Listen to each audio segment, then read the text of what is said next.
สวัสดีครับทักทาย FC ทุกคนครับผมได้เวลาจัดอีกแล้วครับมื้อนี้ลมแห้งครับพูน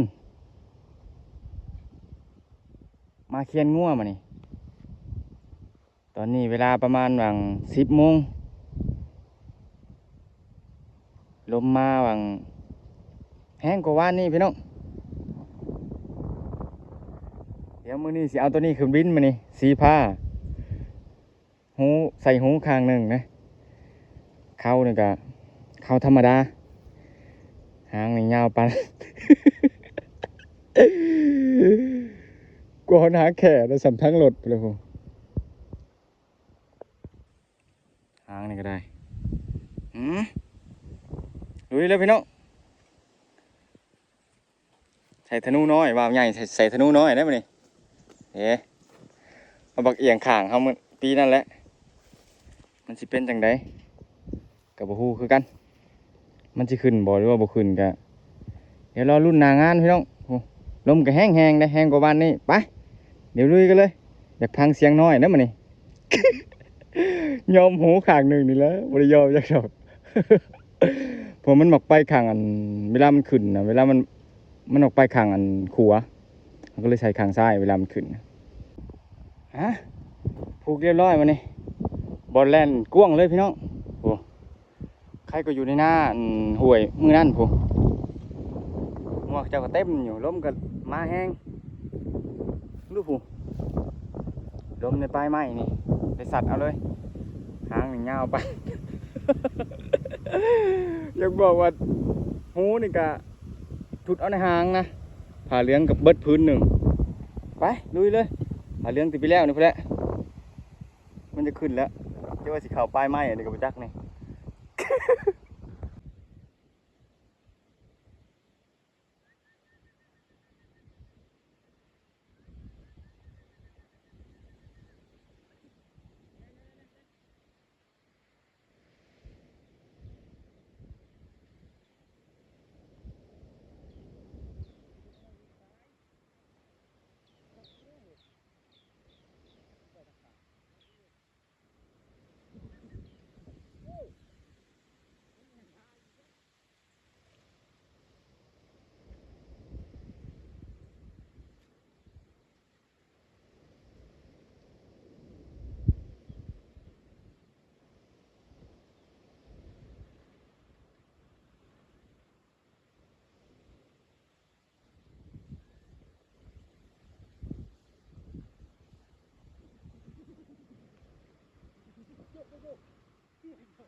หมุนลงเลยกินนี่ลมอ่อนนี่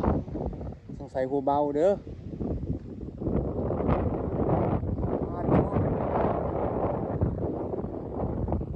เอาเสร็จ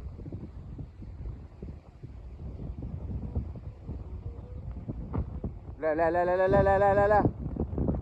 เอาเสร็จ เมื่อปัญญาเลยว่าเนี่ยอุ้ยอ่ะแม่กูตึกผ้าได้งัวกันงัวสิขาดวันนี้แหละ โอ้FC หลายเว้ยเดี๋ยวไปไล่ก่อนลมคอยเพื่ออะไรเรียบร้อยพี่น้องกบแกปล่อยเบาเงาโอ้มันอย่างดะลมคอยแล้วมันจะสัตว์ลงกันได้หมอนี่ต้องลมแห้งนะหมอนี่ ผ่าปูนอน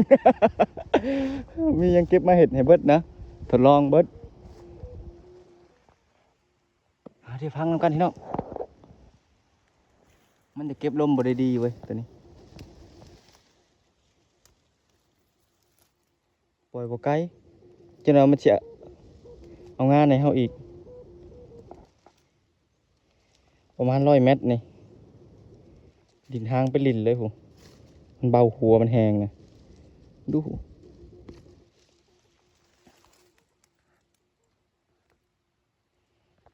มันมันจะเก็บลมไปเลยว่าตัวนี้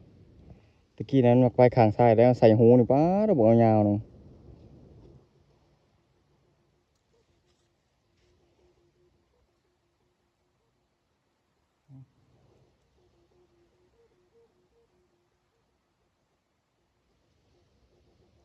ถ้าลมตัวนี้มันบ่จะเก็บลมนะมันคายลมดีโพดลม11.1นี่ธนูบ่ดัง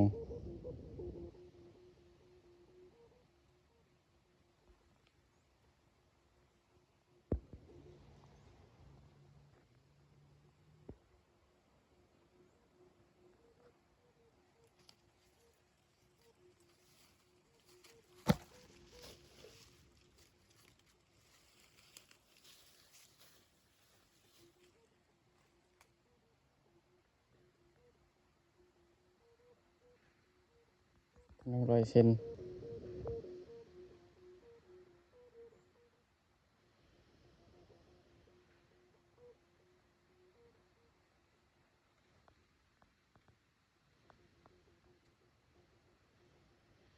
นี่จักเซนแล้วบ่จือ1.30 เม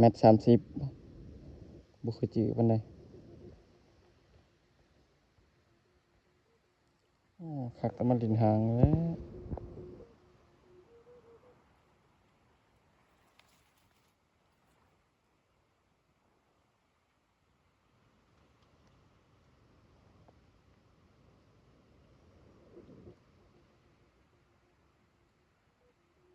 ผูกเข้าเดียวนี่ก็คักเด้ดินหางดี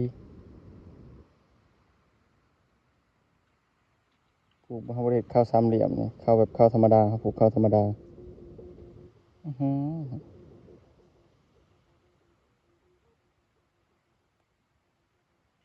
โอ้ดักเด้อหิเสียงหัวเขาเลย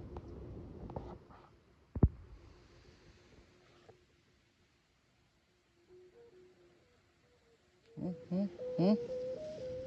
อย่าเห็นนั่นได้ลูกโอ้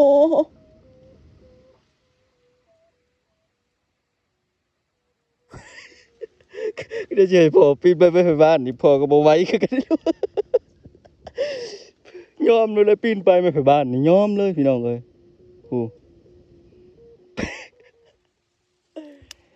พ่อบ่ไหวเด้อลูกเอ้ยถึกว่าลมแรง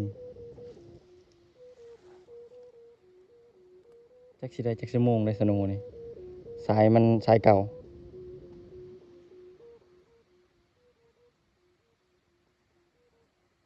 ม่วนดีเฮ้ยตอนนี้กัน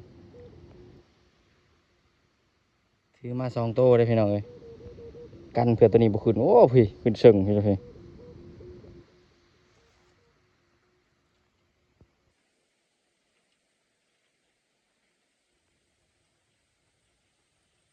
โอ้พี่โอ้ดักเลยพี่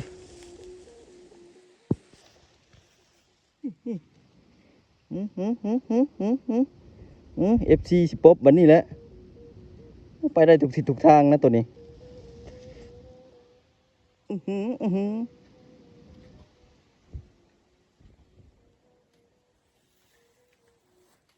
เบิ่ง FC ก่อน FC หูตั้งเลยฮู้นี่เบิดก็ต้องพาฮู้จึงบ่ยอมกินหญ้า FC ก็ได้ FC เฮานี่บ่สนกินเฉยนี่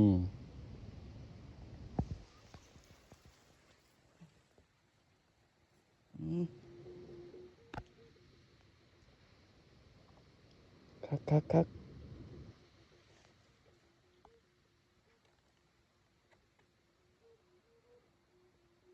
มันลิ้นลมนี่ก็มีชีวิตชีวาได้เปล่าลิ้นลมนี่ลอยไปสัตว์ไปข้างนั้นข้างนี้นะ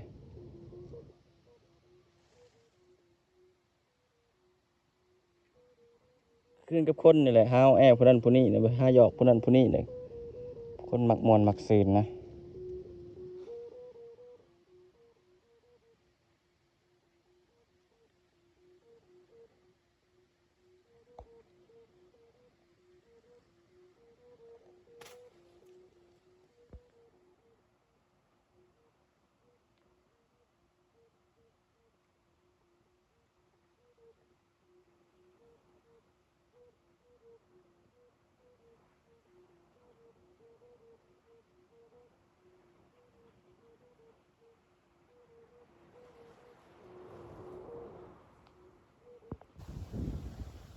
เอาแนมทางข้างมันนี่สีผ้างามเลยทุกคนสีเหลืองก็เต็มสีเหลืองเลยเอาแนมเดี๋ยวเทิงลงมาหลุมนะเป็นสีดำมันจะทอนแสง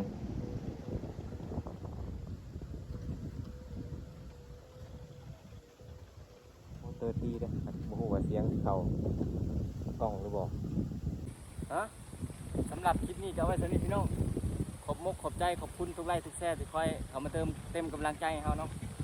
ขอบคุณหลายๆพี่น้องดันเบิดมือเลยมัน กันว่าลมมายามใดนี่หน้าตานี่บุอยากสิพันละหน้าเลยนะหน้าแลหน้ากำหน้าดำเบิด เพราะที่มีลมนะแดดบ่แดดนะบ่ชนนะใส่อย่างเดียวพี่น้อง